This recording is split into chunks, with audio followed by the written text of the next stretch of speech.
بسم اللہ الرحمن الرحیم نحمده ونصلی علی رسولہ الکریم اما بعد فاعوذ باللہ من الشیطان الرجیم بسم اللہ الرحمن الرحیم۔ میرے دوستوں، بزرگوں، بھائیوں، میں آج جس موضوع پہ آپ سے گفتگو کرنا چاہ رہا تھا وہ تھا کہ آج مجھ سمیت تقریباً اکثریت لوگ دنیا کے پیچھے بھاگ رہے ہیں، دنیا کے ہر کام کا وہ جواب تلاش کر رہے ہیں کہ اگر دنیا والے ہمیں اس سوال کا جواب مانگے تو ہم اس کا یہ جواب دیں، مگر اللہ رب العزت نے کچھ سوال ہم سے کرنے ہیں جو کہ مرنے کے بعد کچھ قیامت میں، کچھ قبر کے اندر اور حشر نشر میں، تو ان کے جوابات جو ہیں وہ ہم تلاش نہیں کر رہے ہیں، ان کو ہم بھول چکے ہیں۔ ایک واقعہ میرے ذہن کے اندر آ رہا ہے۔ حضرت حسن بصری رحمۃ اللہ علیہ بہت اپنے وقت کے بڑے عالم تھے اور اللہ والے تھے، تو انہوں نے حضرت رابعہ بصری رحمۃ اللہ علیہ کو نکاح کا پیغام بھیجا۔ واقعہ سنیے گا اور سن کے اس کے اوپر غور کیجئے گا کہ کیسے اللہ والے لوگ تھے اور کیسے کیسے ان کے پاس سوال ہوتے تھے، کیسے کیسے ان کے پاس جوابات ہوتے تھے۔ تو نکاح کے جب پیغام بھیجا تو چونکہ حضرت رابعہ بصری رحمۃ اللہ علیہ کے جو پہلے خاوند تھے وہ فوت ہو چکے تھے، اور حضرت رابعہ بصری رحمۃ اللہ علیہ کا یہ معمول تھا کہ رات کو عشاء کی نماز پڑھ کے وہ اپنے خاوند سے کہتی کہ اگر آپ کو میری ضرورت ہے تو میں حاضر ہوں، تو اگر ان کو ضرورت ہوتی تو وہ حاضر ہو جاتی، اگر نہیں ضرورت ہوتی تھی تو وہ ساری رات مصلی پہ کھڑے ہو کر نفلیں پڑھتی تھیں۔ جب ان کے شوہر کا انتقال ہوا تو یہ بھی جوانی کی حالت میں ہی تھیں، تو حضرت حسن بصری رحمۃ اللہ علیہ انہوں نے ان کو نکاح کا پیغام بھیجا۔ جب نکاح کا پیغام بھیجا تو حضرت رابعہ بصری رحمۃ اللہ علیہ نے ان سے 4 باتیں عرض کیں، کہا کہ میری ان 4 باتوں کا جواب آپ دے دیں تو میں آپ سے شادی کرنے کے لیے تیار ہوں۔ فرمائیے کہ مجھے آپ یہ بتائیں کہ میں جنتی ہوں یا دزکی ہوں، مجھے اس بات کا جواب چاہیے۔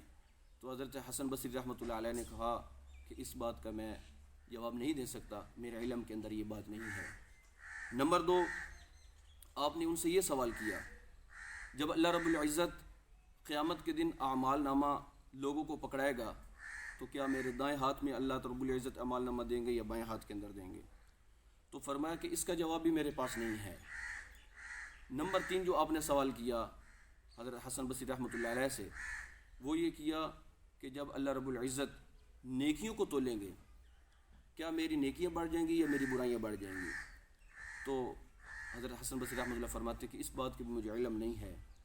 چوتھی جو بات آپ نے ارشاد فرمائی، جو ان سے سوال پوچھا، وہ یہ تھی کہ جب لوگ پل صراط سے گزر رہے ہوں گے، جب اللہ کے نیک لوگ بھی گزر رہے ہوں گے، بد لوگ بھی گزر رہے ہوں گے، انبیاء بھی گزر رہے ہوں گے، میں رابعہ کیا ان لوگوں میں سے ہوں گی جو جہنم میں گر جائے گی یا ان لوگوں میں سے ہوں گی جو کہ پل صراط کو پار کر جائیں؟ تو حضرت حسن بصری رحمۃ اللہ علیہ نے فرمایا کہ رابعہ مجھے اس بات کا بھی علم نہیں ہے۔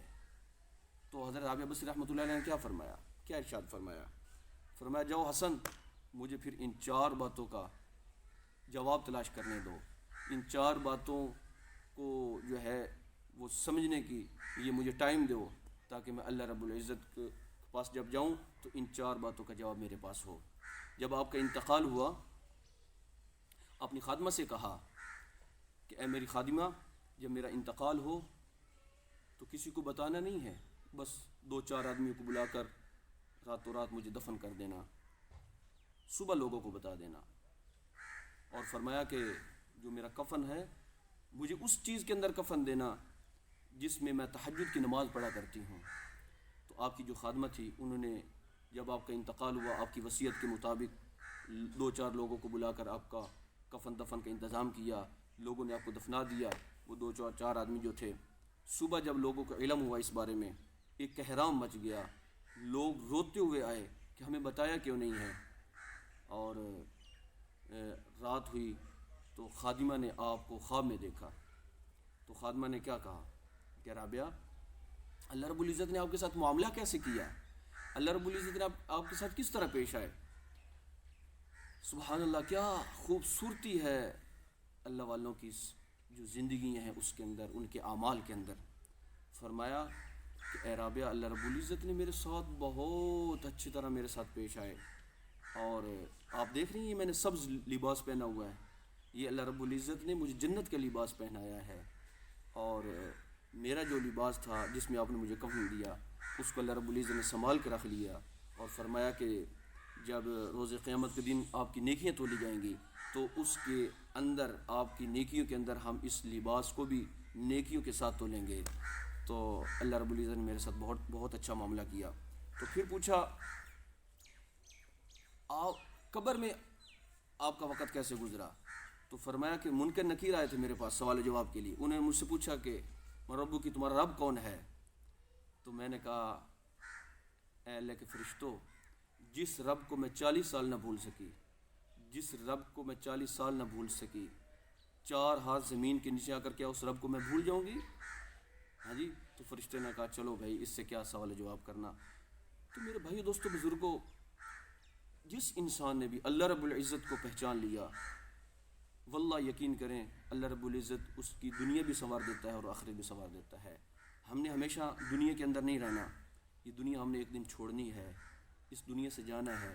تو میری گزارش ہے اپنے نوجوانوں سے، آج کے ان تاجروں سے، آج کے ان علماء سے، کہ اپنے وقت کو قیمتی بنائیں، صحیح معنوں کے اندر اپنی اس وقت کو خرچ کریں، امانت سمجھ کے۔ اللہ رب العزت کی یہ وقت ہمارے پاس امانت ہے، اس کو صحیح معنوں میں استعمال کریں۔ اللہ رب العزت مجھے اور آپ سب کو آخرت کی تیاری کرنے کی توفیق عطا فرمائے۔ والسلام، محمد عثمان۔